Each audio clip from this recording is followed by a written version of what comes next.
Hello la team, ravi de vous retrouver encore une fois. Ça commence à devenir une habitude et une excellente habitude. Vraiment content de vous retrouver ce soir pour cette veille de match, puisque demain c'est reparti. Va falloir remettre le bleu de chauffe pour nos pailladins et cette deuxième journée de Ligue 2 qui va commencer.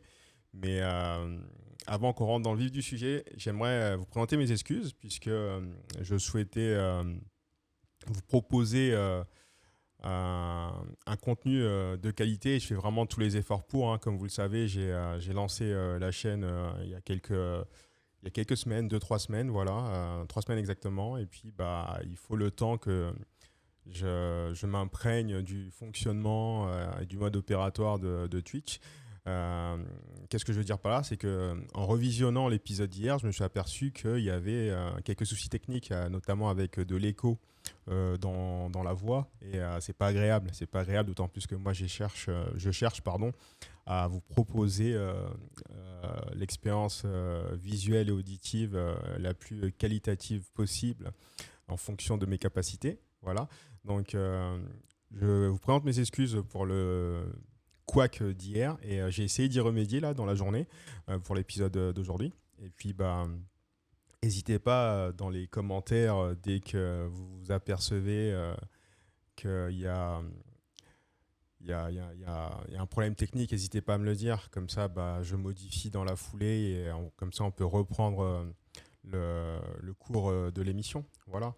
Donc, mais ça va venir au fur et à mesure puisque à force de me produire tous les jours, forcément je vais progresser. Et puis s'il y en a surtout, que ce soit en commentaire ou via YouTube, ou ceux qui sont là en direct, parce que je vois qu'il y a quelques personnes en direct aussi, n'hésitez pas à intervenir via le chat. Le chat est accessible et j'ai vraiment hâte de pouvoir débattre avec vous sur les différents sujets.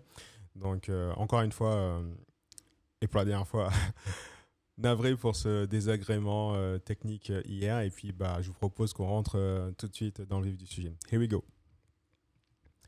Donc, aujourd'hui, veille de match, comme je vous disais, et je vous propose donc le sommaire suivant. Pour commencer, on va faire un focus sur Nancy. Un focus sur Nancy parce qu'il y a des choses à dire sur eux. Ils ont fait un match nul 0-0 à Boulogne.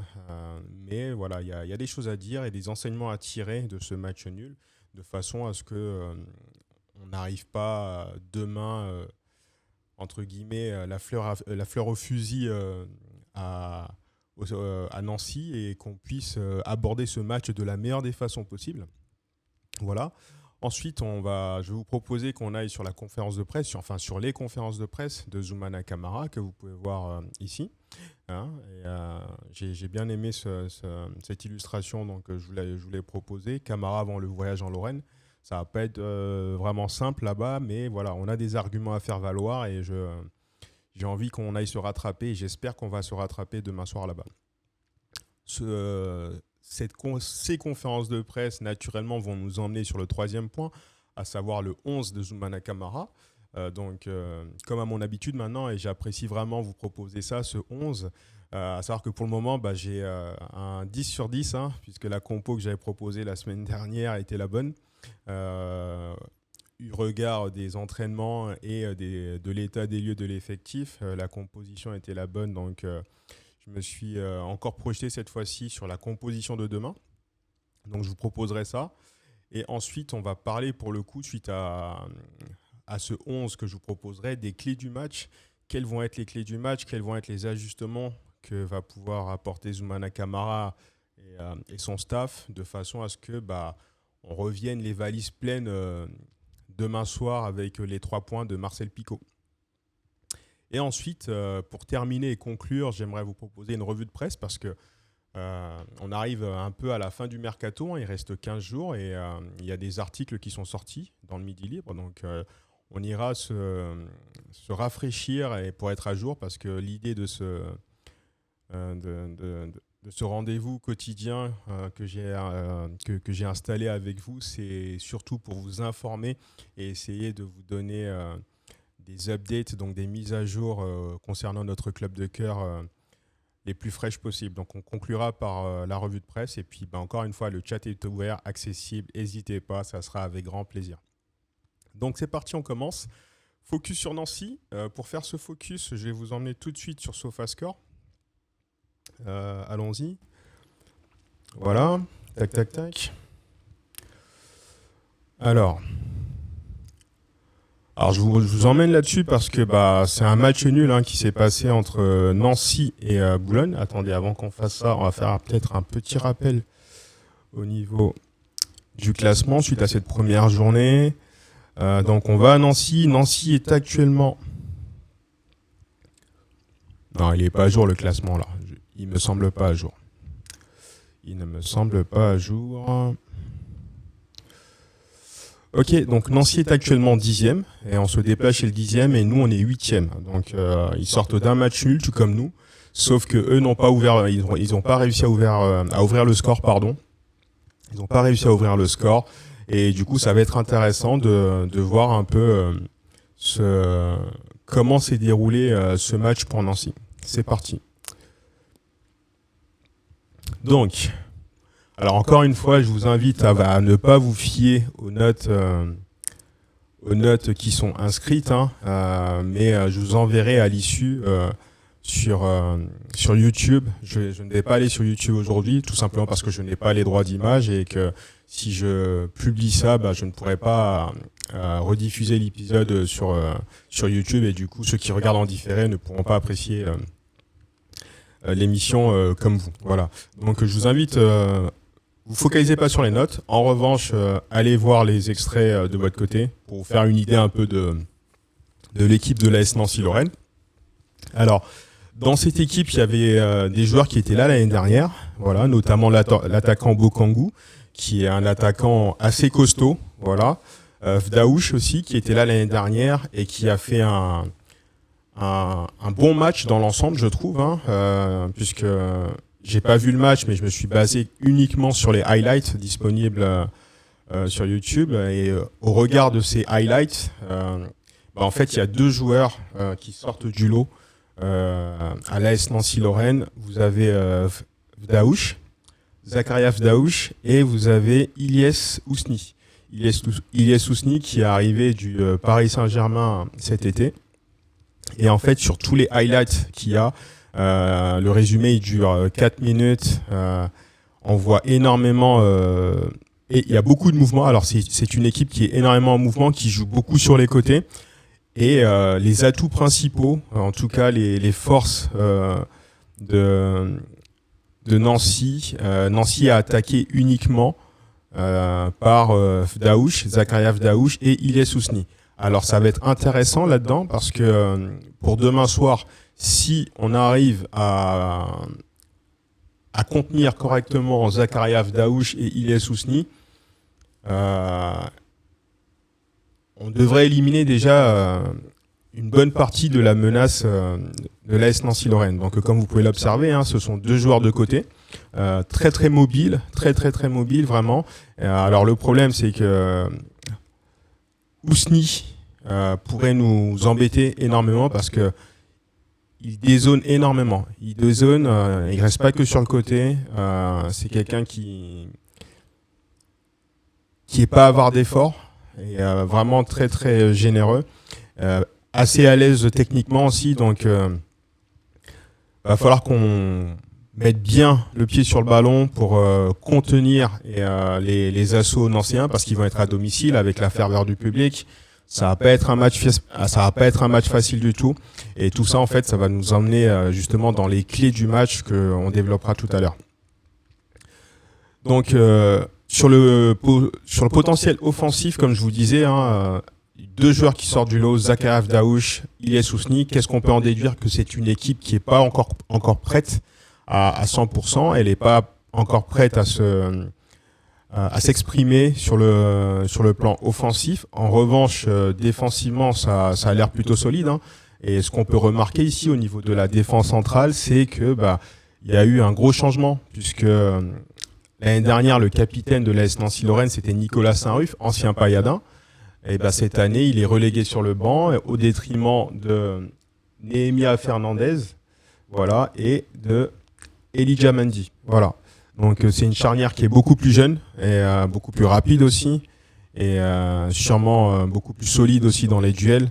Et ça, c'est un bon mouvement du coach Oswald Tanchot, je trouve, parce que l'année dernière, pour avoir vu plusieurs matchs de l'AS Nancy-Lorraine, je trouvais aussi que Nicolas Saint-Ruf ici pouvait être un frein et un handicap à cette défense. Il commence à prendre de l'âge, hein, il est plus tout jeune, donc ça s'explique tout naturellement. Dans le milieu, pour venir renforcer ces deux joueurs de côté, on a Bouabdeli, qui est vraiment intéressant, et puis Kébé et Gélin, qui sont pas trop mauvais non plus au niveau de la récupération. Donc va falloir essayer de contenir au mieux Ilyes Ousni, Zakaria Daouche et d'empêcher Bouabdeli de trouver Bokangou. Vraiment, va falloir qu'on retrouve une cohésion défensive de façon à pouvoir exprimer pleinement notre football et ensuite essayer de faire un résultat à l'extérieur.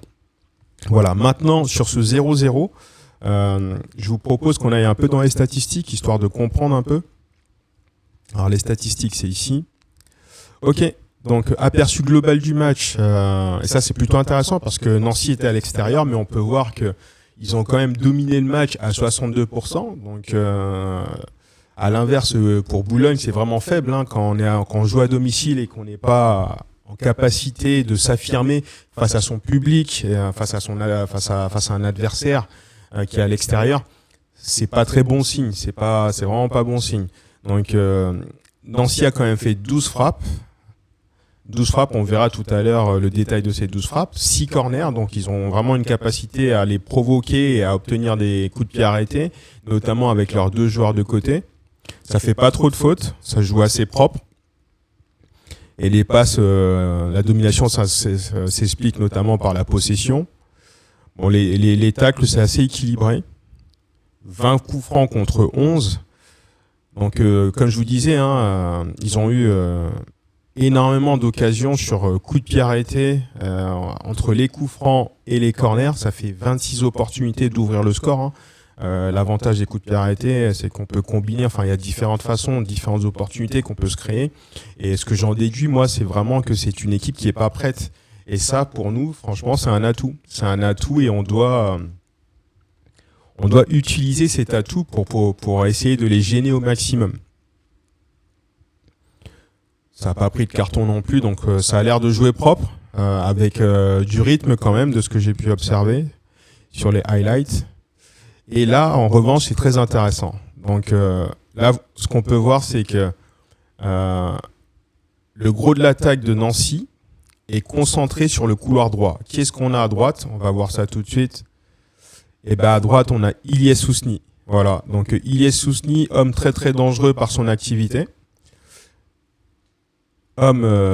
Joueur très très dangereux dans le couloir droit. Donc va falloir vraiment bien visser les crampons et le stopper dans ses élans. Le milieu, ça joue pas trop, c'est assez faible. L'apport du milieu est assez faible. Et en revanche, à l'opposé, comme je vous disais, on a Zakaria Daouche qui essaye de tenir la tangente à Ilyes Ousni. Donc on a déjà une des clés du match, hein, c'est réussir à bloquer les couloirs. Réussir à bloquer les couloirs, ça nous permettrait de stopper un peu une éventuelle hémorragie et d'éventuelles transitions, parce que ce sont deux joueurs vraiment rapides, et si on arrive à les contenir, et dans l'entrejeu ici, il va falloir que nos milieux à nous arrivent à faire la différence, mais je suis plutôt serein, puisque j'ai vu des choses vraiment positives à ce niveau-là. Maintenant, la question sera, est-ce qu'on sera capable à Montpellier de reproduire cette performance à l'extérieur? On verra demain. Maintenant, j'ai envie qu'on se concentre un peu sur les tirs nancéens. Voilà. En fait, là, on peut voir sur cette possession, je rappelle, ils ont quand même dominé à 62% le match. Ils ont eu 12 tirs. Sur les 12 tirs, en fait, il n'y en a que 2 cadrés. Donc, c'est très peu. Donc, c'est plutôt une bonne nouvelle pour nous, ça, pour Montpellier. Ça, c'est pas mal du tout. Donc, on peut voir qu'ils ont fait 5 tirs non cadrés Donc soit c'est parti en touche, enfin oui, forcément c'est parti en touche. Et ensuite il y a eu 5 tirs bloqués, donc 5 contre. Donc c'est plutôt une bonne nouvelle pour nous parce qu'ils ont du mal à cadrer. Donc ça va falloir en tirer parti et surtout que on essaye aussi de les embêter dans, dans le non-cadrage, si je peux dire ça comme ça, de leur frappe.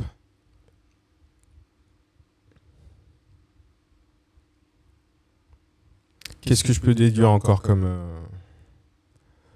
Ouais, du coup, le gardien ancien, c'était un match pauvre pour Boulogne, puisqu'il n'a pas trop été sollicité. Il faut espérer que demain, nous, à Montpellier, on puisse les embêter un peu plus la défense et solliciter un peu plus le gardien, et au bout d'un moment, qu'il fasse une boulette, que ça rentre en tout cas.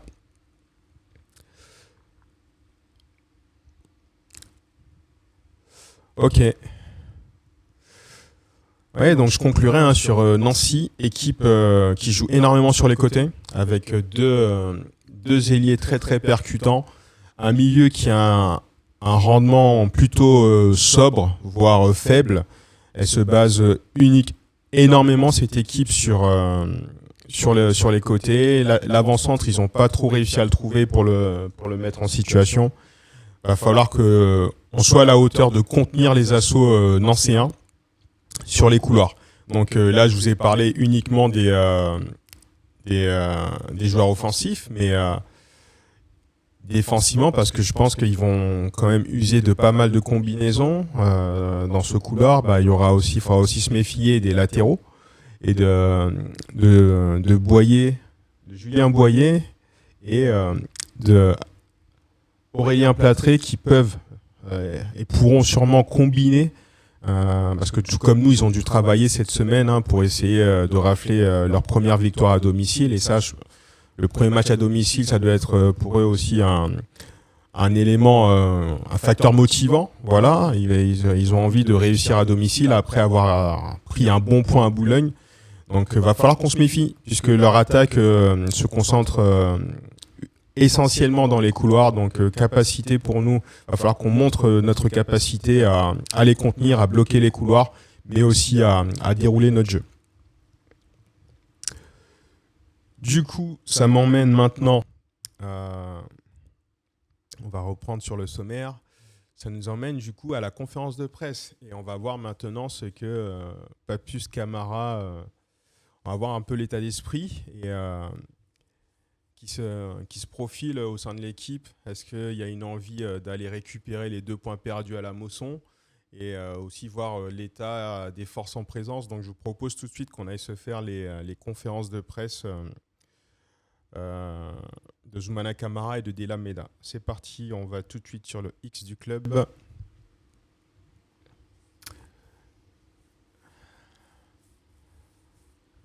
Tac, tac, tac.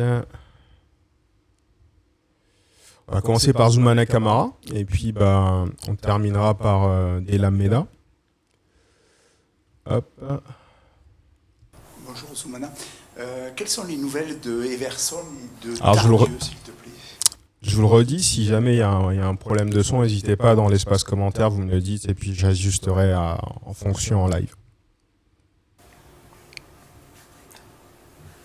Ils commencent à sortir les deux. Everson a repris une partie collective et une autre partie des séances a été faite individuelle, mais ça... Alors je vois qu'il y a un problème de rendu. Laissez-moi juste le temps de régler tout ça. On va faire comme ceci. Tac.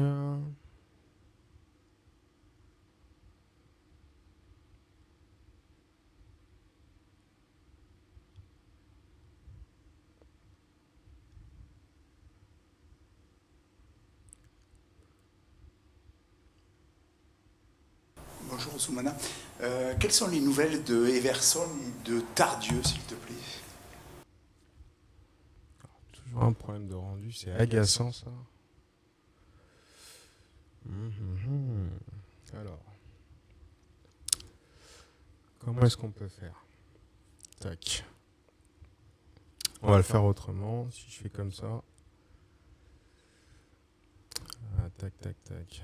On avait dit.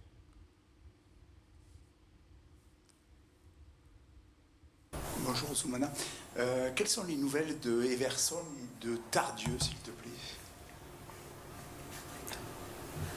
Ils commencent à sortir les deux. Everson a repris une partie collective et une autre partie des séances a été fait individuelle, mais ça c'est rentré dans l'ordre. Et pour Flo, ça continue, l'évolution avance bien et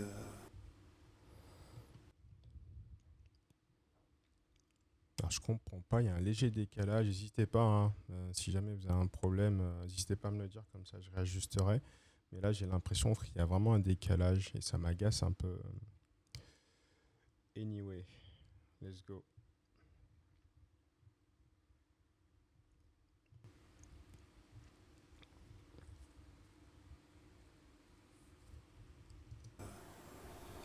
il a commencé un peu de course, donc ça évolue bien dans le bon sens. Everson sera présent à Nancy. Tout au moins, il est apte pour être présent à Nancy ou pas? Il reste encore une séance demain pour pouvoir décider, puisque on est à 2 jours, du match. Donc il y a encore une séance demain et on verra, on prendra la décision. Et le retour de Tardieu à l'entraînement est prévu à quel moment? Est-ce que tu y vois un peu plus clair par rapport à Non, ça? pas pour l'instant. Je préfère ne pas donner de date pour pas qu'il y ait de sentiments ou de retard ou d'anticipation. D'accord. C'est très haut ressenti au feeling de la cheville. Le match face à Dijon n'a pas laissé d'autres traces. Tu n'as pas de joueurs blessés autres que ces deux-là? Non. Est-ce que la déception face à Dijon est digérée parce que ce match nul est quelque chose de frustrant? La déception, elle dure le temps du match, hein. Je veux dire, des points perdus alors qu'on mène et qu'on est égalisé au score, on va sûrement en revivre. J'espère le moins possible et qu'il y aura souvent des issues où on arrachera la victoire ou en tout cas on prendra 3 points. Mais on est déjà projeté dans le match de Nancy. Vous savez, la déception, elle est passée. Là, je trouve que c'est important ce qu'il dit, puisque moi, je pars du principe qu'il faut avancer. Il faut avancer. Effectivement, on a perdu 2 points à domicile, mais je trouve que c'est plutôt arrivé au bon moment et que c'est très bien que ça soit arrivé là, très tôt. Alors, c'est décevant puisqu'on était à domicile et on avait l'opportunité de prendre les 3 points, mais c'est bien que ça soit arrivé à ce moment-là parce que ça fait aussi office de piqûre de rappel, notamment pour les jeunes qui ont intégré le groupe pro. On sait que l'effectif a été très rajeuni cet été. Et c'est bien que ça soit arrivé là, parce que ça leur montre en fait l'exigence qu'il faut au groupe professionnel. Mais je stigmatise pas que les jeunes, hein, c'est l'ensemble du groupe, parce que il y en a pas mal aussi qui sont passés à côté du match. Hein. On a Julien Laporte qui est passé à côté. Il a été pris trop souvent en transition. On a un Nicolas Pays qui est passé à côté aussi. On a un Naoufel Elanage qui n'a pas fait un super match. Mais voilà, c'est un ensemble, c'est un effort collectif. Et c'est plutôt encourageant, je trouve, et pas désespérant. Donc là, l'idée, c'est, comme il dit le coach, c'est d'avancer. C'est d'avancer, de se remobiliser, de se reprojeter, tout de suite vers la prochaine échéance, à savoir demain. Avec un petit peu de recul, qu'est-ce qu'il a manqué selon toi? C'était plus du réalisme offensif ou de savoir serrer le jeu à certains moments? Je comprends pas pourquoi il n'y a pas de son. Il a manqué du réalisme pour ouvrir le score avant et il a manqué de la maturité pour aller jouer dans leur camp dans les 3 dernières minutes. Ah ouais, pour ce souci pour technique. tenir des fautes, casser un peu le rythme. Voilà, mais c'est des jeunes joueurs, il faut qu'ils apprennent, il faut qu'ils apprennent vite. Il y a ce côté...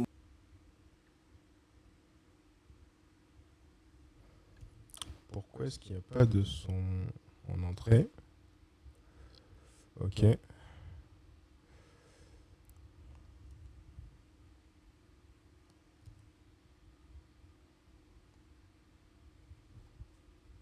Des émotions où on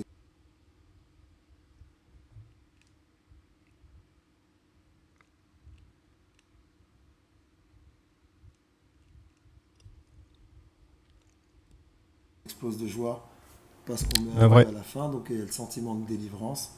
Mais derrière, il faut se reconnecter, se reconcentrer et justement essayer de gagner en expérience pour ne plus que ça se reproduise dans l'avenir. Est-ce que c'est presque rassurant qu'il fasse ce genre d'erreur dès le tout premier match de la saison, que ça soit quelque chose d'évacué dès le début, ce genre de relâchement d'un coup? Ouais, c'est ce que je vous disais, hein. Moi, je trouve que c'est plutôt rassurant, en fait. Vaut mieux que ça se passe en première journée et qu'ensuite, en fait, on mette le curseur sur la concentration nécessaire pour la suite de la compétition. Je sais pas si on peut dire rassurant, mais Ah, mais c'est pas possible, ça. il faut qu'ils apprennent vite.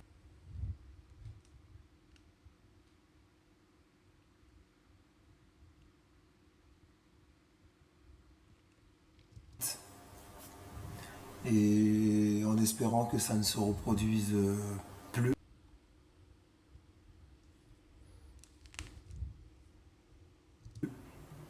Et que ça serve de leçon pour l'avenir et les futurs matchs dans la gestion.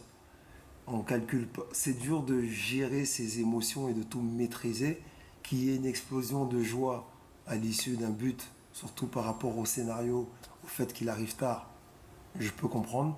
Mais derrière, c'est vite se remobiliser, se remettre dedans, parce qu'il reste des minutes. Ça peut être 2, 3, 4, 5, voire une. Mais derrière, c'est de ne rien laisser à l'adversaire, ne pas laisser une possibilité d'espérer de pouvoir revenir. Est-ce que c'est le rôle aussi de certains peut-être plus expérimentés du groupe Ouais, de je pense. surveiller que les autres gardent un peu la tête froide dans ce genre de moment où chacun a sa responsabilité? Non, bien évidemment, les plus expérimentés, mais même dans les plus expérimentés, on a des très jeunes aujourd'hui, donc c'est tous les joueurs qui doivent se remobiliser.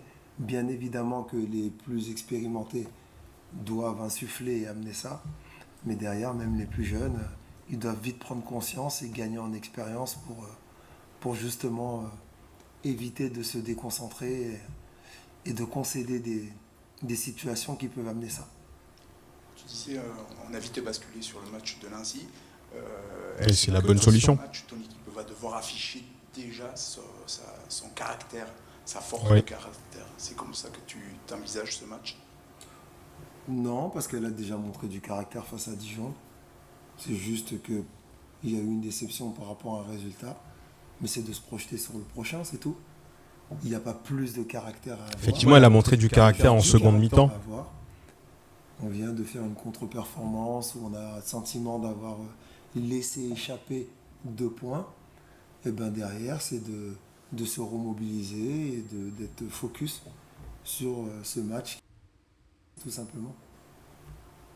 Comment on prépare un match quand une équipe comme Nancy est encore en train de recruter son effectif Et là, il va s'agir surtout de commencer le match comme on a débuté la seconde mi-temps. Est-ce que ça change quelque chose dans la manière dont on prépare le match, de savoir que l'équipe entre celle qu'ils ont affichée samedi dernier et celle de vendredi peut complètement changer? J'ai pas l'impression que le groupe ou l'équipe qui a joué son premier match va énormément changer. Perso. Il y a peut-être des arrivées, oui, mais j'ai pas l'impression qu'il y aura un chamboulement dans leur équipe. En tout cas, la philosophie sera la même, le système sera le même. Après, donc, on va jouer une très bonne équipe qui a un nouvel entraîneur, qui joue un système différent. Même s'il y a des arrivées chez eux, j'ai pas le sentiment que ce soit un gros chamboulement et ça modifie en rien notre préparation en tout cas. Ça ressemble à quoi alors, le jeu de Nancy?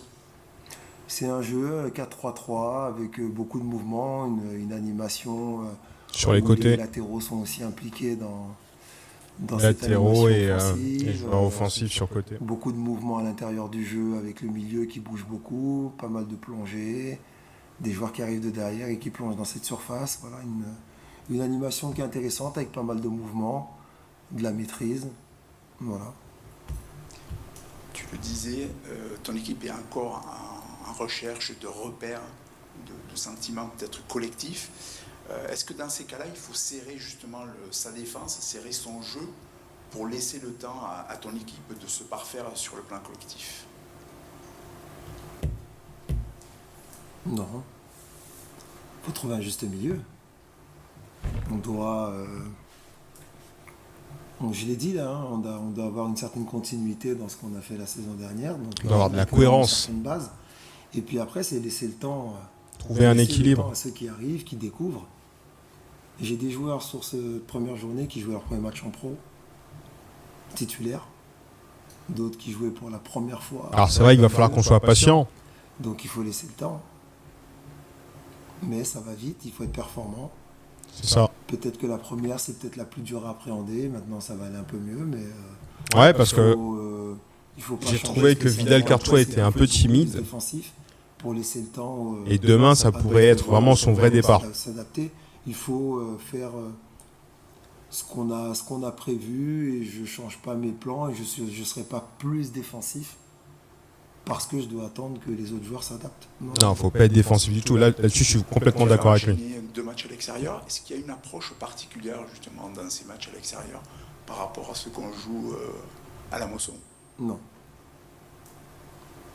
Même philosophie, la même envie, le même objectif. Essayer de jouer pour ramener 3 points. Ce ne sera pas facile, on va jouer une très bonne équipe. C'est vrai. Mais il n'y a pas de différence. Pas parce qu'on fait 2 à l'extérieur que on change notre état d'esprit, notre manière d'aborder. Il faut aller chercher la gagne. Les joueurs qui ont leur première expérience en pro, on a vu Grégory Ayem qui est rentré, il me semble que c'est sa toute première expérience en pro. Est-ce qu'il y a un accompagnement particulier avec ces joueurs qui découvrent, j'imagine, des infrastructures comme on a ici, ce contexte vraiment professionnel du football?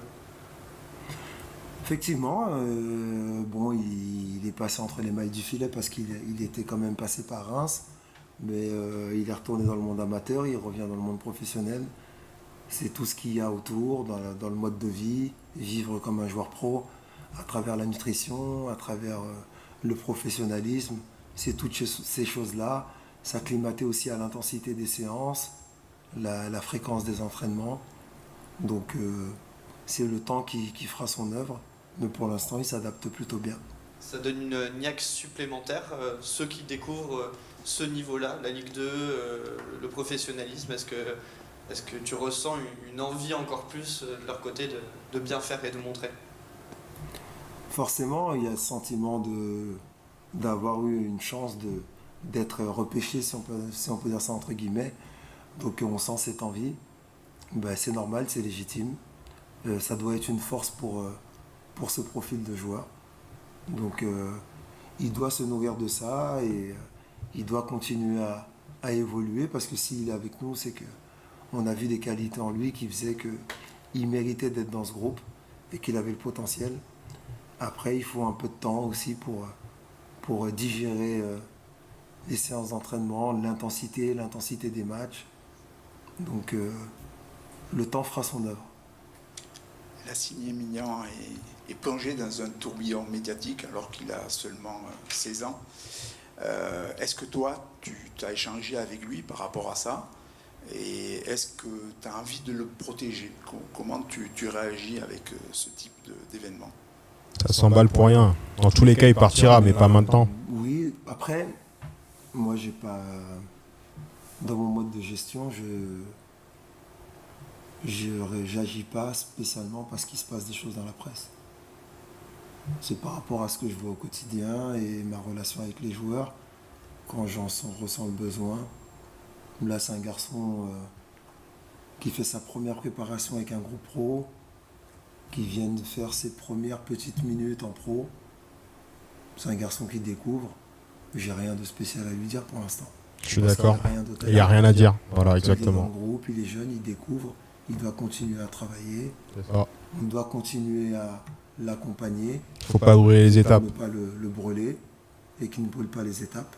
Exactement. Pour le reste, ce qui se dit, pour moi, il n'y a rien du tout. Il faut se concentrer sur le terrain. Rumeur de transfert par rapport à une offre éventuelle de Paris. Est-ce que tu n'as pas l'impression que ce sont des choses qui peuvent le perturber vu son jeune âge? Et est-ce qu'à ce niveau, tu ne dois pas intervenir, quoi? En plus, c'est quelque chose que tu connais bien parce que tu as eu un groupe à Paris avec des joueurs déjà très exposés. Il n'y a rien en fait. Ça reste des écrits, mais qu'est-ce qu'il y a de... Je ne sais pas s'il y a une proposition ferme qui est arrivée sur la table. C'est des rumeurs. Donc je ne gère pas par rapport aux rumeurs. Il a totalement raison. Pour l'instant, je n'ai pas besoin de lui dire quoi que ce soit. Il faut rester pragmatique. Il n'a encore rien prouvé. Il est sous contrat. Laissons-le faire sa saison. Qui va te suivre. Ça fait un mois qu'il est là. Comment tu juges son intégration et qu'est-ce que tu attends de lui justement? C'est un garçon assez discret, qui est quand même qui est apprécié du groupe. Il a de l'expérience parce qu'il a quand même une saison. Il a une très bonne saison. Très bonne saison l'année dernière. Il a cette capacité à pouvoir évoluer à plusieurs postes, puisqu'il peut jouer en défense comme devant au milieu, comme je l'ai utilisé son premier match. Voilà, il a des qualités athlétiques, il a des qualités de relance. Il apprend à connaître le groupe, il apprend à s'acclimater, il digère les séances et l'intensité qu'on met. Il monte en puissance petit à petit, donc c'est une bonne chose pour lui et c'est une bonne chose pour nous. Parce qu'il y a eu un petit peu de retard dans la préparation, c'est ça. Est-ce que sa préparation physique et sa préparation tout court n'a pas été perturbée par ce transfert, justement? Non, je pense pas. Je pense pas, c'est juste que on travaille différemment de ce qu'il avait peut-être connu à Pau, donc je le dis souvent, c'est pas une question de travailler mieux quelque part ou moins bien ailleurs, c'est juste que c'est différent. Donc quand c'est différent, le corps, il doit forcément s'adapter. Et puis bon, on est quand même dans une région où il y a des fortes chaleurs, même s'il y en a partout. Après, Méda est gagnant dans son transfert. Hein. En venant chez nous, c'est des meilleures infrastructures, c'est une autre façon de travailler. Nouveau club, nouvelle manière de s'entraîner. Voilà. Il y a pas mal de choses qui rentrent en compte, et d'éléments qui font qu'il faut un petit temps d'adaptation pour. Mais ça va le faire. Pour les joueurs. Déjà, il a fait une belle première prestation, donc. Ça fait plutôt bien. Et dans ce rôle de sentinelle qu'il a eu, il y a aussi une multiplication des courses. On l'a vu sur certains replis agir comme un cinquième défenseur. Aujourd'hui, dans le football, ça se fait de plus en plus. On a des milieux qui peuvent retourner, venir dans cette ligne défensive, faire le cinquième joueur. Il a cette capacité de pouvoir le faire. Il n'est pas privé aussi sur des récupérations d'aller beaucoup plus haut. On l'a aussi vu beaucoup plus haut sur le terrain. Il a une bonne frappe, il est capable aussi d'utiliser sa frappe de loin. Donc voilà, il a une palette assez large. Et palette très intéressante. C'est bien pour lui et c'est tant mieux pour nous. Pratique d'avoir un couteau suisse. Complètement. De temps en temps, ça sert. C'est bien. Dernière chose, TJ Savanier vient de signer en début de semaine à Metz. Que t'inspire justement sa signature à Metz, son départ à Metz? Non, j'ai vu ça dans la presse, donc ce que je peux dire, c'est que je lui souhaite en tout cas une très bonne saison. Il a toujours l'envie de jouer au football, il a toujours cet amour du football, donc il retrouve un nouveau projet. Donc je lui souhaite le meilleur dans cette nouvelle aventure. Ok. Je vous propose maintenant qu'on passe à De La Meda. Mais ce qu'on peut conclure de cette conférence de presse du coach, c'est que l'état d'esprit reste inchangé par rapport à la contre-performance de la première journée contre Dijon. Et là, ça va à Nancy pour mettre en place des ajustements. On parlera des ajustements plus tard. Et mettre en application plutôt les ajustements, pas les mettre en place. Les ajustements, je pense qu'ils ont été mis en place cette semaine-là. Mais demain, il va s'agir d'appliquer justement les ajustements et de montrer qu'on est en capacité de commencer ce match directement avec du caractère, comme on a pu montrer du caractère lors de la seconde mi-temps. Allez, c'est reparti. On avait dit... On était sur... on était là. Et c'est reparti pour Delameda.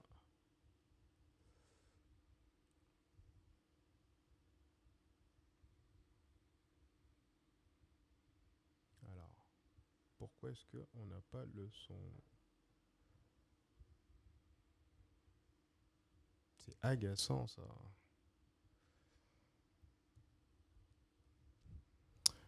Alors.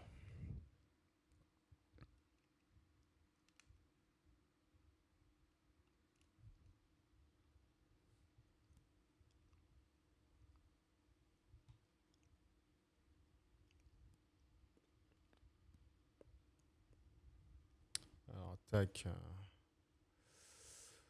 Alors. On va faire ça.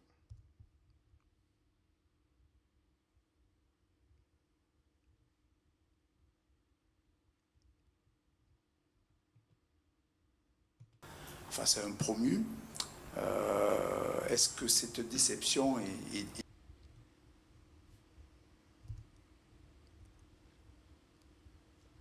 Vous avez débuté la saison par vous avez débuté la saison par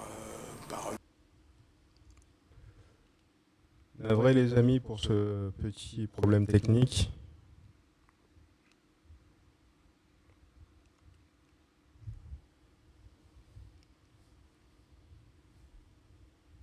nul face à un promu. Est-ce que cette déception est digérée? Déception, je pense pas que ça en soit une. Mais on a abordé le match, je pense, de la meilleure des manières. On a mis l'intensité et l'engagement qu'il fallait à mon... Alors j'espère que vous avez le son quand même les amis. Parce que... Sorti... Ouais... goût. Après, c'est sûr que de se prendre un but à la dernière minute, on n'est pas, entre guillemets, satisfait. Mais dans l'ensemble, je pense qu'on a fait un match complet. Après, il y a des choses à améliorer, mais ça reste que le premier match du championnat. Mais ouais, c'est de bonne augure pour la suite. Quand tu dis qu'il y a des choses à améliorer, c'est dans quel secteur en priorité qu'il faut améliorer les choses? Et en quoi le coach insiste sur un secteur plus qu'un autre? Chose à améliorer, je pense que déjà tout le monde n'est pas à 100% de sa forme niveau volume, niveau par exemple sur le terrain pour se connaître. Tout le monde ne se connaît pas vraiment à 100%, mais bon, comme je dis, au fur et à mesure des matchs, ça va le faire. Et puis avec le coach, on travaille beaucoup tactiquement, les repères, on travaille beaucoup sur les adversaires aussi.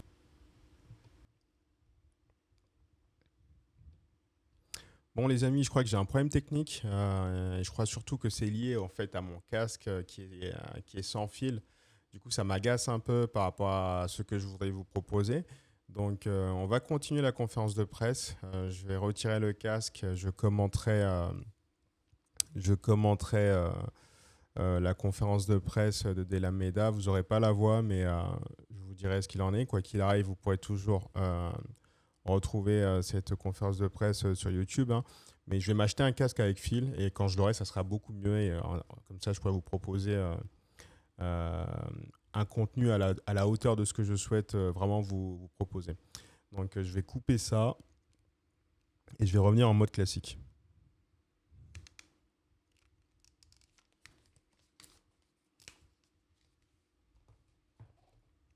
Tac, et du coup, tac, ce que je voulais faire déjà, il faut que je vérifie ça. Hop, on va passer en... Tac. On ne voulait pas ça. Hop. Boum. Ok, et là on est pas mal là. Et du coup, c'est parti. On va retourner sur... Hop, et on était ici. Non, ici.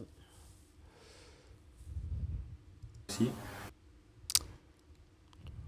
Désolé. Boum.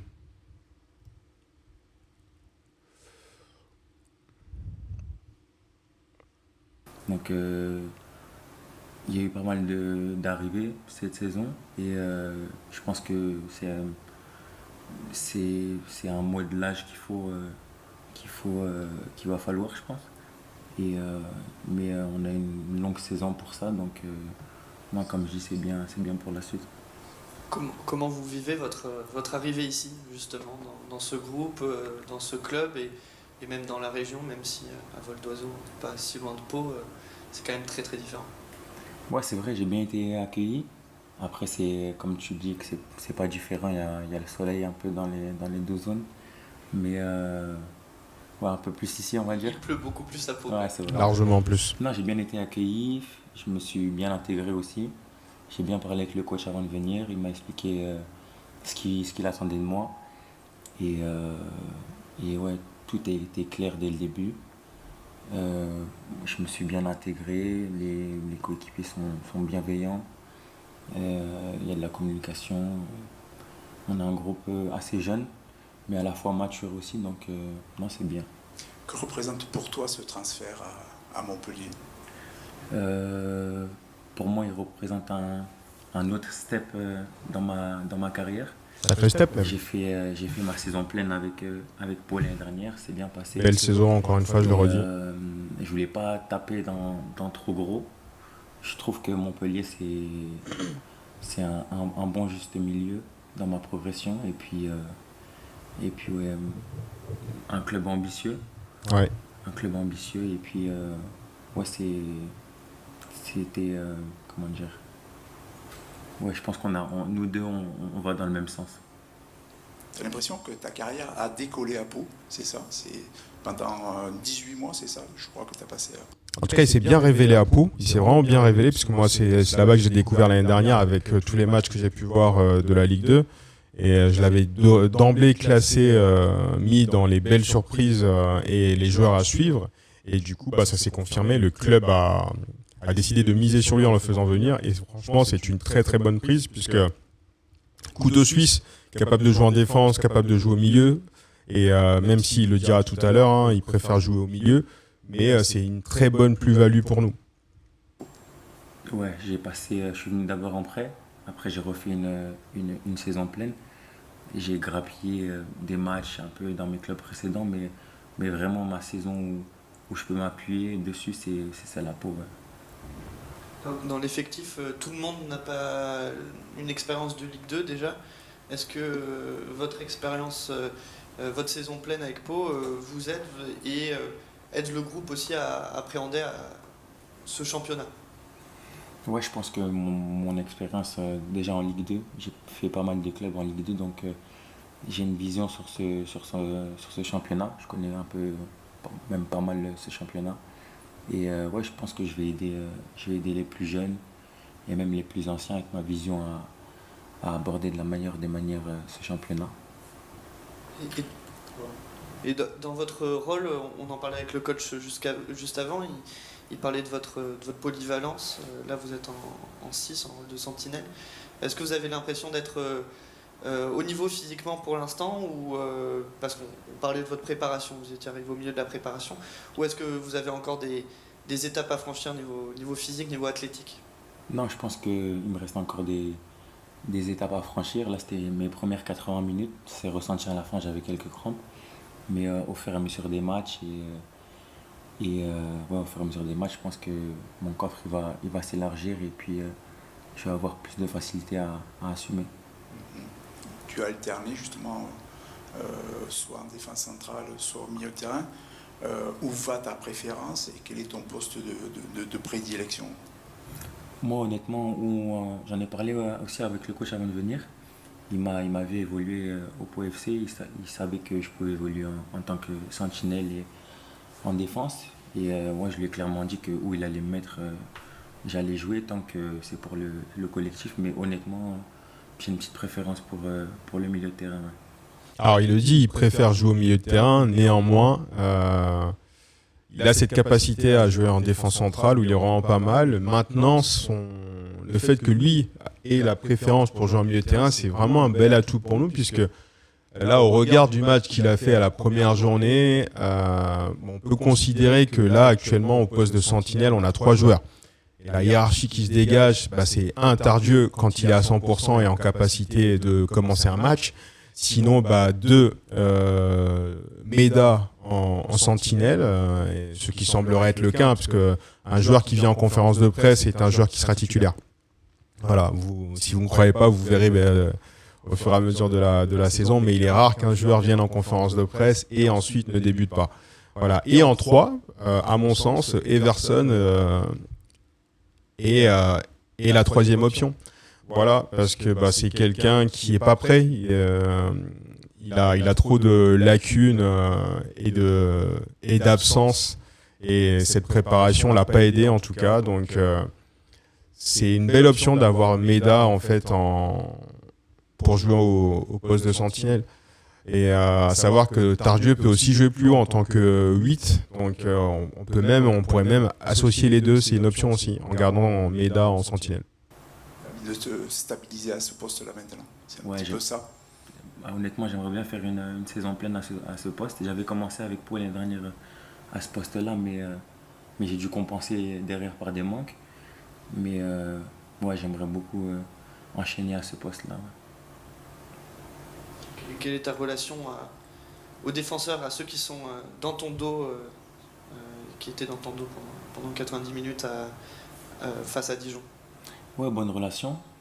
J'ai joué contre eux l'année dernière avec Pau. Je les ai analysés. J'ai eu cadre déjà, beaucoup de communication. On sent qu'il a vraiment beaucoup d'expérience. Et puis à côté, Mwanga, très bon joueur, très très bon joueur, déjà mature dans son jeu et aussi qui met beaucoup de communication, qui met beaucoup d'impact. Je me sens bien, sécurité avec eux. Et puis j'espère qu'ils vont se sentir en sécurité avec moi aussi. Tu as connu 5 clubs en 7 saisons, c'est ça, je ne me trompe pas. C'est quoi? C'était une forme d'impatience? Comment tu expliques cet aller-retour, ou ces allées plutôt et venues d'un club à l'autre? Ouais, pour moi, chaque saison est différente. Il y a des nouveaux entraîneurs, il y a des nouvelles ambitions. Mais moi, pour ma part, dès que ça ne marchait pas, entre guillemets, ou autre, j'avais la chance d'avoir d'autres clubs aussi qui étaient présents. Donc, je ne me prenais pas spécialement la tête et j'allais voir où il y avait de meilleurs défis pour moi. Et puis voilà. Il y a une envie de stabilité maintenant, de rester et de construire quelque chose au moins sur une saison et plus à Montpellier? Ouais, c'est sûr, vu la durée de mon contrat. Là, j'ai tapé dans les 4 ans. Et je trouve que ici, on peut bien s'épanouir. Tout est au top, que ce soit les... Ce qu'il faut comprendre, c'est que 4 ans de contrat, c'est un projet, c'est un projet qui est en place, un projet en vue de remonter aussi en Ligue 1. Cette durée de contrat, elle est symbolisée notamment avec tous ceux qui sont arrivés, hormis Tardieu, qui a un contrat de 2 ans, et Guéguin aussi, qui a re-signé pour 2 ans. Mais voilà, l'idée, c'est de se laisser le temps aussi, de construire une dynamique. Si ce n'est pas pour cette année, ça sera au moins l'année prochaine. Mais en tout cas, le club bosse bien et est en train de se renforcer avec des joueurs impactants et à bonne valeur ajoutée pour le collectif. Les supporters, ils sont présents, ils mettent de la voix, les infrastructures, c'est infrastructures de Ligue 1. Donc ici, je pense que il y a un truc à faire sur la durée. Et il y a un truc à faire, je pense. À 24 ans, tu as l'impression que tu n'as plus de temps à perdre, qu'il va falloir vraiment y aller maintenant. C'est un petit peu ça, ton défi. Ouais, 23 ans, vous voulez me vieillir. Vous pouvez répéter, excusez-moi. Vous pouvez répéter? Est-ce que tu as l'impression que maintenant tu n'as plus de temps à perdre, qu'il faut vraiment lancer cette carrière qui a débuté à Pau, mais qui doit vraiment prendre son envol, quoi? Ouais, je pense que j'ai signé pro jeune, après ça a mis un peu de temps à se lancer, mais bon, c'est pas des années de perdu, ça m'a servi Bien sûr. niveau maturité, dans ce que les différents coachs demandaient. Mais ouais, je pense que déjà la saison à Pau, elle m'a fait grandir et elle m'a fait prendre aussi de l'épaisseur. Mais ouais, j'espère que ça va être crescendo. Ouais.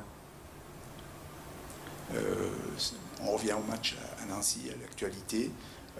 Est-ce que tu as l'impression que c'est un match où l'équipe va devoir afficher son caractère, montrer un petit peu sa force après ce début de saison qui est un petit peu frustrant, du moins après ce premier match qui était un peu frustrant? Déjà, niveau caractère, je pense qu'on l'a montré déjà au premier match à la Mosson. On se devait de répondre présent dans les duels et surtout pour faire honneur aux supporters.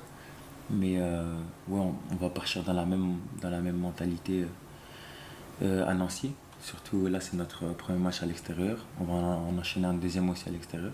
Il va falloir répondre présent et montrer qu'on est costaud aussi à l'extérieur.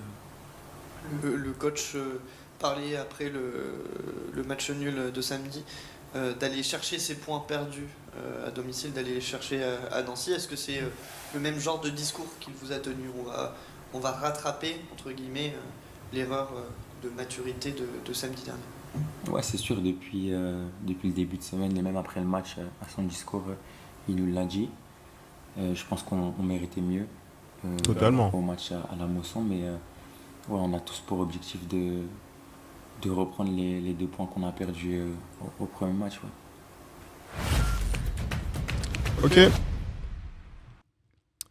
Ok. Donc on revient ici un peu sur le plateau. Ce qu'il faut retenir, en tout cas moi ce que je veux retenir sur cette conférence de presse de De La Meda, c'est que il préfère jouer au milieu, voilà, même s'il a la capacité de jouer en défense centrale pour dépanner, notamment grâce à son gabarit. Voilà, il a le gabarit qui le permet, il a une bonne technique aussi qui lui permet de jouer derrière, ainsi qu'une bonne lecture de jeu. Maintenant, c'est bon pour nous d'avoir cette opportunité, ce couteau suisse.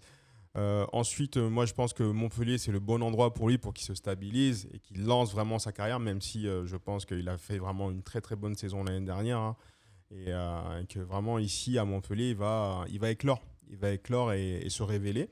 Et en tout cas sa durée de contrat va dans ce sens, dans le sens et l'idée d'un projet pour retourner en Ligue 1. Il le dit, les infrastructures du club sont de Ligue 1. Et il est au bon endroit pour progresser. Voilà. Ce que je retiens aussi, c'est ce discours d'emblée de Zoumana Camara à l'issue du match, qui les a tournés et les a projetés directement vers Nancy, suite au faux pas, au mauvais départ. Mais il les a projetés directement vers Nancy en vue de récupérer les points perdus à domicile. Donc ça, franchement, c'est très très bien, parce que on va voir maintenant quel pourrait être ce 11 de Zoumana Camara, et quels sont les ajustements auxquels on peut s'attendre. Donc moi, je vous propose le 11 suivant, en partant du gardien vers l'avant-centre. Donc dans les cages, inchangé et titulaire, Simon Ngapandou Nbou. Arrière gauche, Saint-Luce, que j'aimerais voir beaucoup plus offensif ce coup-ci, avec un meilleur rapport offensif, et ne pas juste se contenter de laisser la balle à Mukiele. Mais j'aimerais voir des combinaisons, voilà, entre lui et Mukiele, avec à la clé des centres de Saint-Luce. Ça serait vraiment bien. Et ça équilibrerait un peu plus l'attaque. En défense centrale, on retrouverait Mwanga, Laporte, binôme qui se connaît. Et j'aimerais autant Mwanga a été très solide et impliqué sur le but, mais autant Julien Laporte, pour ma part, a été pas passé à côté, mais il a été moins en vue. Voilà, il a été moins en vue, et notamment fautif sur le but. Ça peut arriver. Maintenant, l'idée, c'est de se relancer directement et de nous remontrer son vrai niveau. Ensuite, à droite, fin de suspension pour Enzo Chato. Donc on devrait retrouver Enzo Chato, ça, ce qui est plutôt une excellente nouvelle, parce que Il est plutôt mobile et sur la deuxième partie de saison, il a en tout cas énormément apporté. Donc, son retour devrait être synonyme de cure de jouvence pour Nicolas Peilly, qui est aussi passé à côté lors du match contre Dijon. Donc, on devrait retrouver une de nos valeurs sûres, à savoir l'animation dans ce côté droit et des apports offensifs à travers des centres, des frappes, voire des passes décisives et des buts. Donc, c'est tout ce qu'on souhaite. Donc, on devrait retrouver Enzo Chato en binôme avec Enzo Chato, en binôme avec Nicolas Peilly dans le couloir droit pour l'animation offensive à droite. Ensuite, en sentinelle, Meda, inchangé, Tardieu étant absent, et Everson, on n'est pas sûr qu'il soit là, et même s'il revient, il ne sera pas titulaire. Meda sera réaligné suite à sa belle performance contre Dijon. Le binôme Vidal-Cartou-Chenaï devrait être reconduit, et ce que j'aimerais voir de la part des deux, c'est l'implication immédiate dès le début du match, et qui se désinhibe, surtout Vidal-Cartou et Chenaï aussi, forcément, mais en tout cas, j'aimerais les voir proposer un rendu à la hauteur de leur deuxième mi-temps, puisque leur deuxième mi-temps a été franchement très satisfaisante. Il ne manquait pas grand-chose. Voilà, maintenant, avec la chaleur et la débauche d'énergie en première mi-temps, forcément, manque de lucidité devant les cages, mais j'aimerais les voir commencer ce match à Nancy comme ils ont entamé la deuxième mi-temps à la Mosson contre Dijon. À gauche, Mukiele devrait être reconduit au vu de son apport. C'est le seul en fait qui a apporté. On a débriefé le match. Vous avez bien vu que le match, tous nos highlights, toutes nos actions partaient et venaient de la gauche. Donc Nordan Mukiele était à l'origine de ces actions-là. Donc il a marqué les points, à mon sens, et il devrait être forcément reconduit. En attaque, Mamadou Camara devrait être reconduit aussi sans trop de difficulté. Il s'est procuré des occasions. Voilà. Enfin, le peu d'occasions qu'il a eu, il a quand même cadré. Faut le souligner. Voilà. Maintenant, on va attendre de lui et espérer qu'il soit beaucoup plus efficace, clinique et chirurgical. Voilà. Il n'aura pas tout le temps de face à face comme ça. Il faut qu'il négocie mieux ses face à face et qu'il soit vraiment plus efficace et qui maximise ses occasions. Voilà. À l'extérieur, ça peut être difficile. Il peut être sevré de ballon encore. Il faut attendre et espérer que l'équipe, le milieu notamment et les couloirs l'alimentent mieux. Mais ça peut être l'une des clés. Donc Camara sera reconduit, ce qui nous donnerait ce 11-là. On verra ce que va nous concocter Zoumana Camara demain. Peut-être qu'il y aura encore à nouveau une surprise du chef. Néanmoins, moi, je suis plutôt optimiste et je partirai sur cette composition d'équipe pour commencer le match. Du coup, quelles sont les clés du match pour commencer ce match? Quelles seraient les clés du match?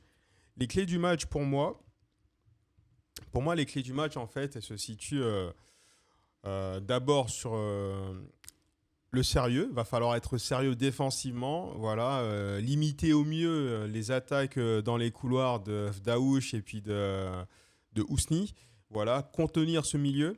Ensuite, offensivement, quand je parle de sérieux, il va falloir qu'on soit en capacité de concrétiser les occasions qu'on va se procurer. Et pour se procurer ces occasions-là, il va falloir surtout mieux trouver et mieux alimenter Mamadou Camara par les côtés, voilà, et à savoir par Mukiele. Mais bon, Mukiele, on n'a pas à être inquiet puisqu'il a la capacité à déborder et à centrer. Peut-être que Mukiele devrait être un peu plus égoïste, c'est ce que j'aimerais voir aussi chez lui, qu'il prenne un peu plus souvent sa chance, notamment quand il y a un bon bloc bas comme ça et qu'on n'arrive pas à trouver l'avant-centre, que lui, il essaye de faire la décision. Et aussi, justement, que... en parlant des animations côté, que à l'inverse, notre couloir droit se réveille et se révèle en fait. Voilà, donc il va nous falloir du sérieux, de la cohérence défensive et de l'efficacité. Ça va être les clés du match. Ensuite, faut qu'on soit concentré également de la première à la dernière minute pour pouvoir faire la différence quand ça se présentera, ne pas avoir une possession stérile.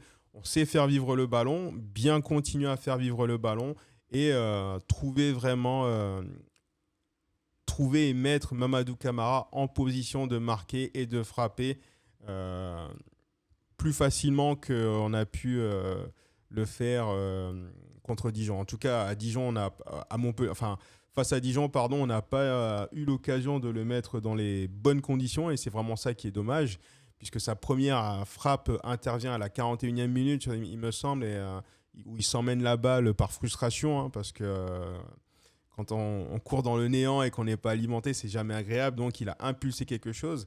Ça témoigne de son caractère. Maintenant, il ne pourra pas tout faire tout seul. Il faut que le milieu et les côtés l'alimentent. Donc, c'est vraiment pour ça qu'on a besoin que nos latéraux centrent et que Nicolas Peilly aussi se réveille et alimente Mamadou Camara en bon ballon, ainsi que notre milieu. Voilà. Quand je parle du milieu, je parle notamment de Vidal Cartou et Chenaï. Ça, ce sont les clés du match pour moi. Donc, je résumerai avec du sérieux, de l'efficacité et de la cohérence défensive. Voilà pour les clés du match. Maintenant, j'ai envie de vous proposer une revue de presse tranquillement là pour terminer, puisque il y a des articles qui sont sortis dans Midi Libre, donc je vous emmène directement sur Midi Libre et puis on va se lire ça pour clôturer. Tac. C'est parti.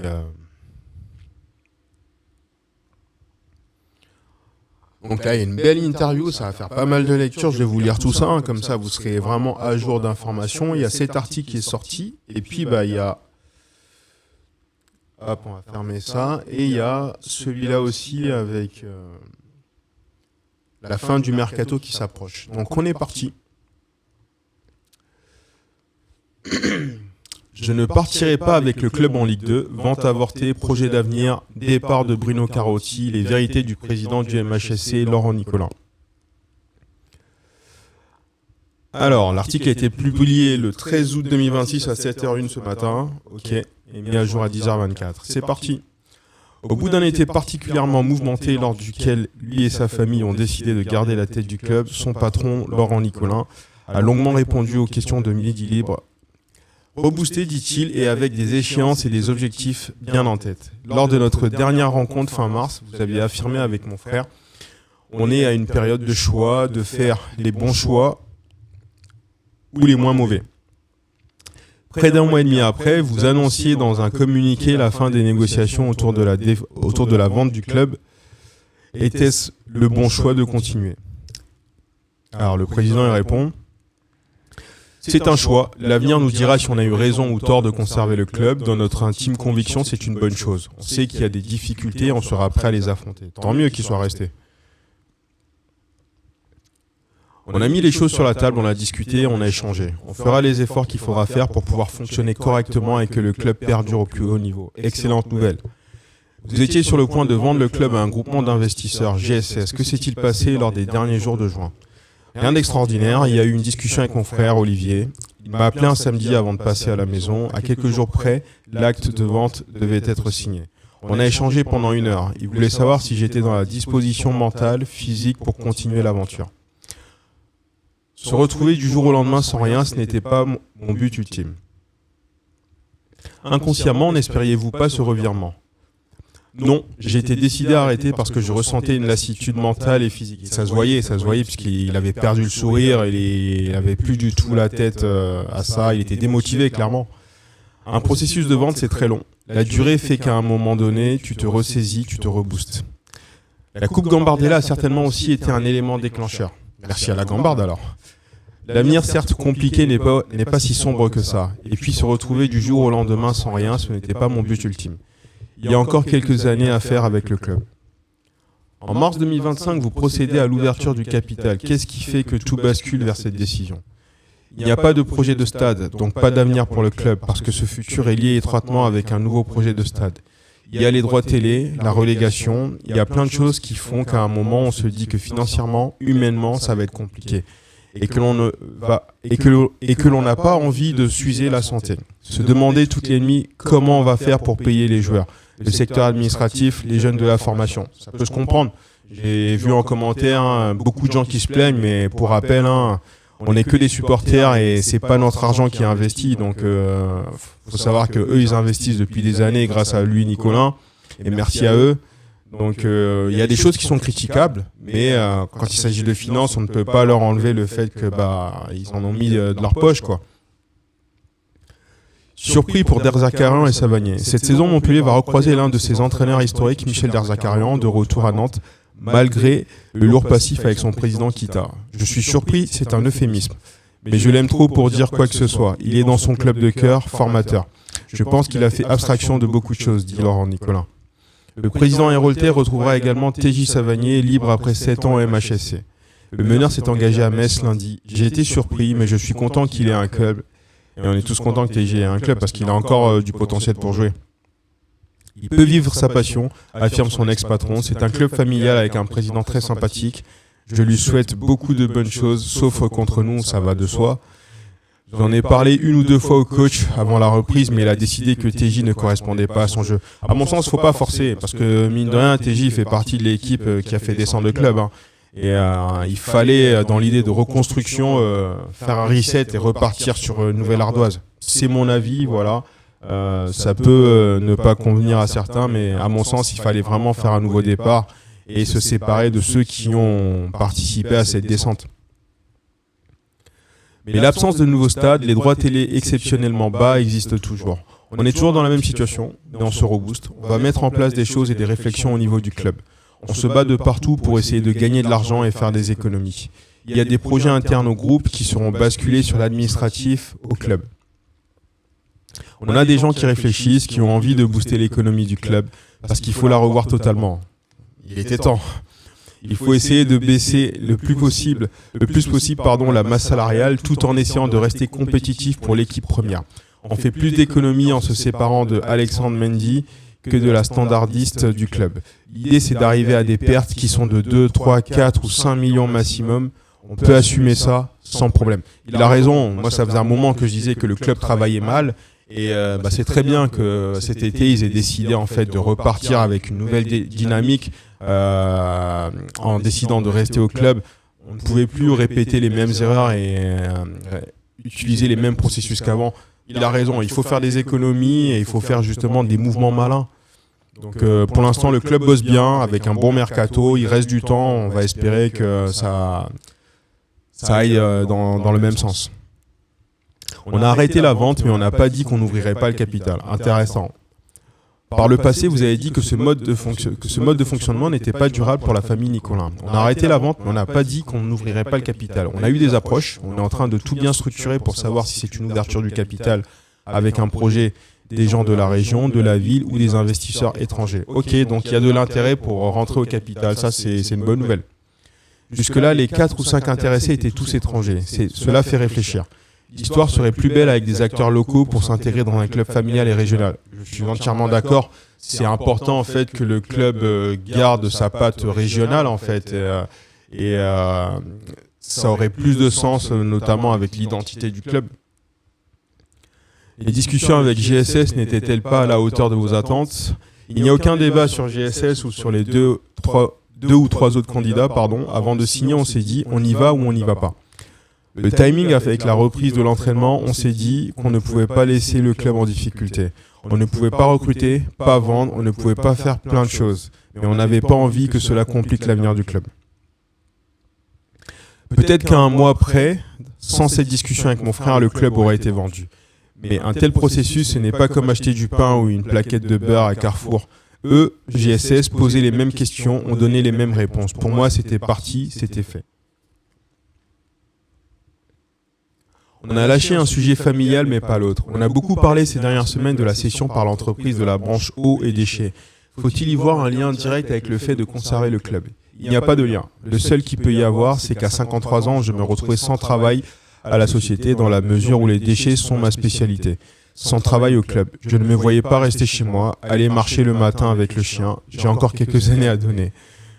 On a lâché un sujet familial, mais pas l'autre. Quand on est prêt à lâcher la barre, comme vous nous l'aviez confié et qu'on l'a accepté dans sa tête, comment fait-on pour la reprendre? Si on n'a pas l'envie ni la force, on ne la reprend pas. Si on n'a pas l'ambition que le club soit en haut, on ne la reprend pas.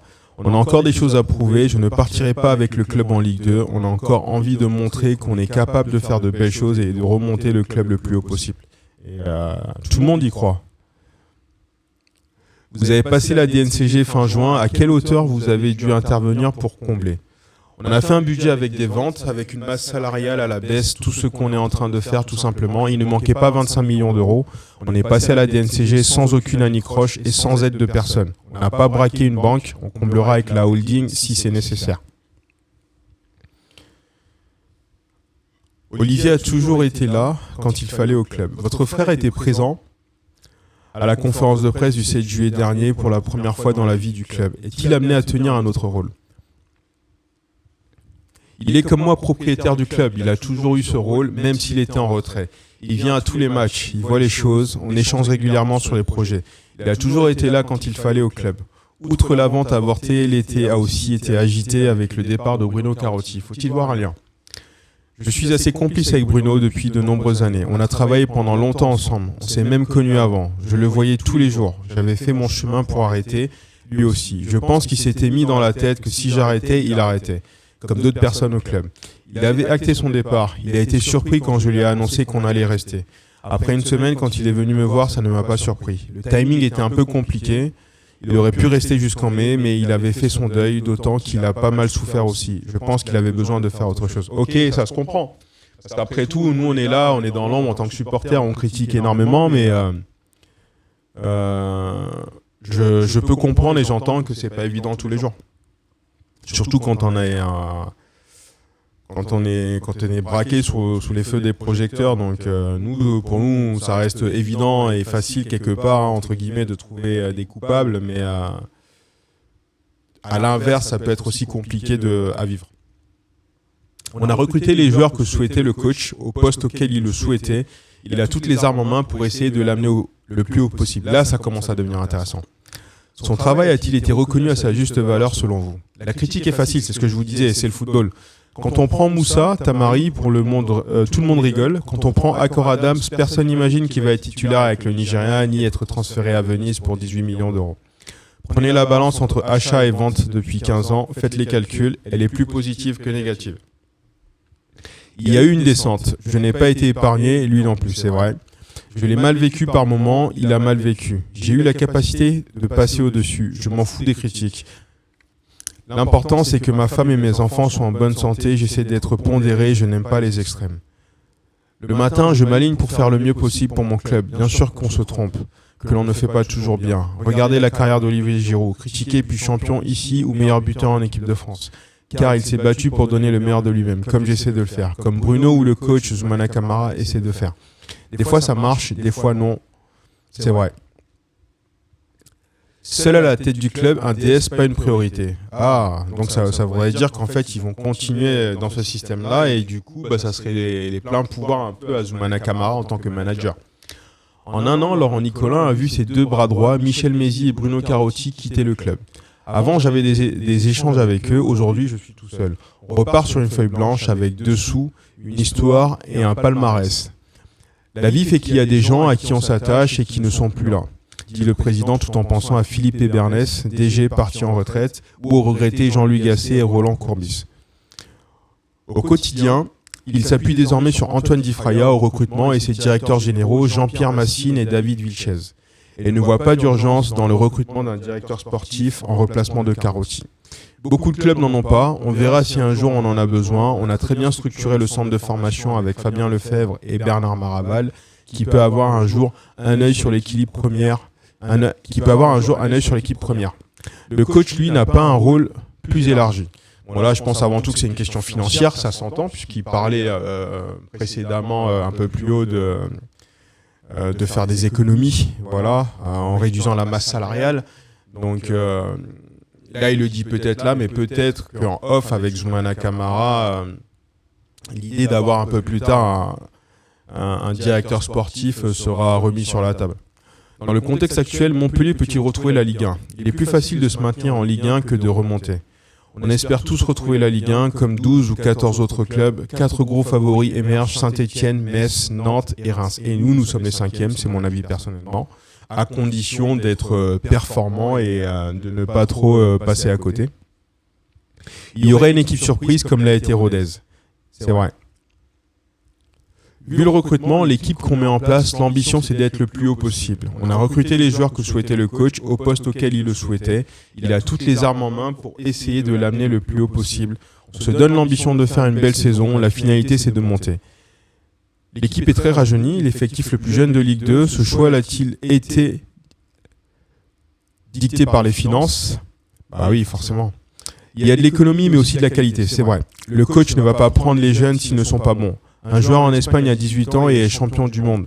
Yamal, bon c'est une autre galaxie quand même. Ils sont là et ça les prépare pour l'avenir. Ça c'est la vraie bonne nouvelle ça.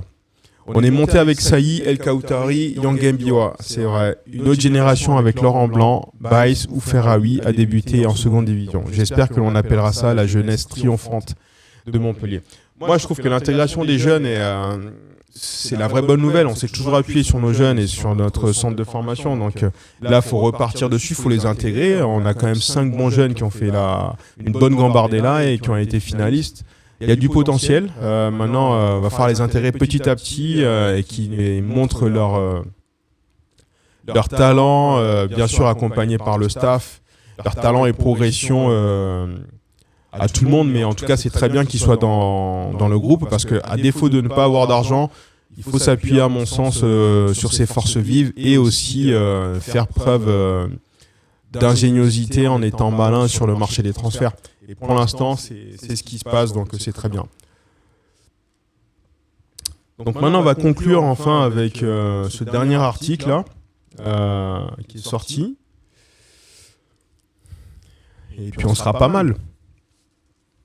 Les Anglais peuvent faire une offre pour un joueur que l'on n'a pas prévu de vendre, souffle Laurent Nicolin avant la fin du mercato. Ouais, ça peut être mouvementé là. Approché par le Mans en juillet, Nicolas Pays va-t-il faire partie des dossiers de la fin de mercato ?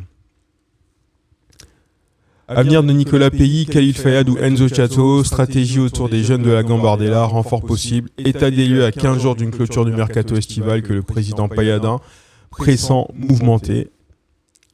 À partir de lundi et pour les 15 prochains jours, cela va s'exciter, ça va être la guerre. Est-ce qu'on va être en capacité de conserver nos joueurs ? Ah, on va voir.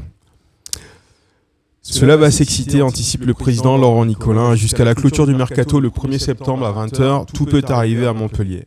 À l'effectif très rajeuni. Les clubs anglais sont les plus dangereux. Ils peuvent faire une offre pour un joueur que l'on n'a pas prévu de vendre, alerte-t-il. Outre le jeune attaquant Lassine Maignan, déjà pisté par le Paris Saint-Germain et par bien d'autres clubs européens, Nicolas Pays, Khalil Fayad, voire Enzo Chato peuvent être la proie de recruteurs. Pays est là, mais peut partir. Je veux des offres pour Fayad. Nicolas Pays, 23 ans, plaît au Mans, Ligue 1, à l'offre recalée en juillet. L'ancien attaquant du Puy, lié jusqu'en 2028, promet d'animer les prochains jours comme l'hiver dernier.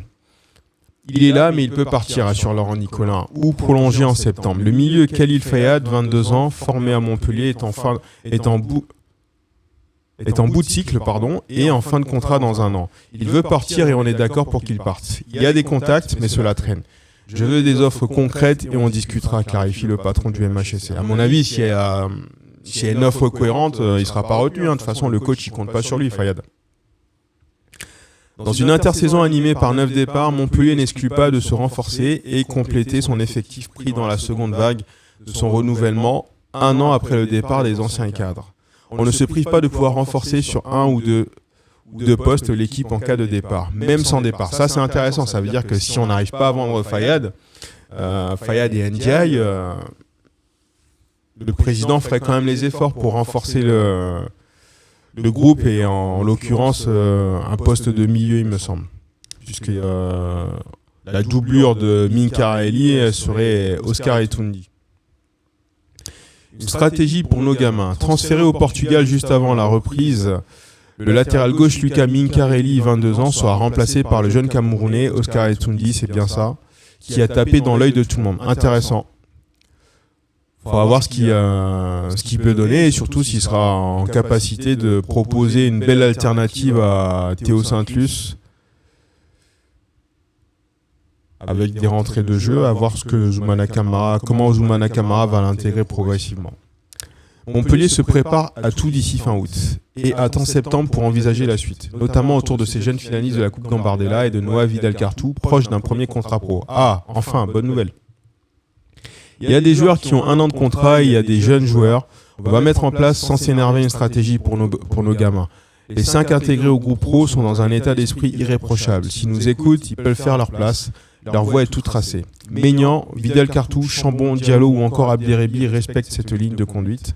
Ce dernier étonne à tous les étages. Quand je vois la rentrée du jeune Abderrebi devant Dijon, peut-être qu'il n'y a pas besoin de prendre un autre milieu. Effectivement, Abderrebi il a fait une très très bonne rentrée, encourageante à revoir. Mais vraiment, c'est vraiment super qu'on s'appuie comme ça sur nos jeunes. Mais je pense qu'un peu d'expérience, mine de rien, ça ne ferait pas de mal. La fin de mercato promet d'être agitée. Les débats internes aussi.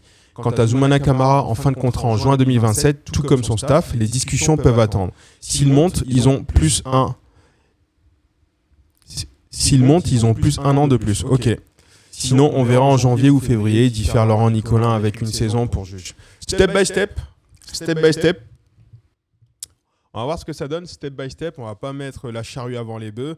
En tout cas, l'effectif a été construit comme le voulait le coach Zoumana Camara. Il a de la matière maintenant cette année en comparaison de l'année dernière. Il y a de la matière et de la qualité pour viser minimum la 5e place et les barrages. Maintenant, va falloir être efficace sur le terrain. Hein. Et puis, commencer à grappiller des points. Donc, ça commence dès demain avec ce déplacement à Nancy. Et puis, voilà la compo que je vous ai proposée. Hein. On devrait retrouver Enzo Chato en latéral droit et avec Nicolas Pays à l'attaque pour équilibrer un peu plus ce milieu et notamment nos offensives.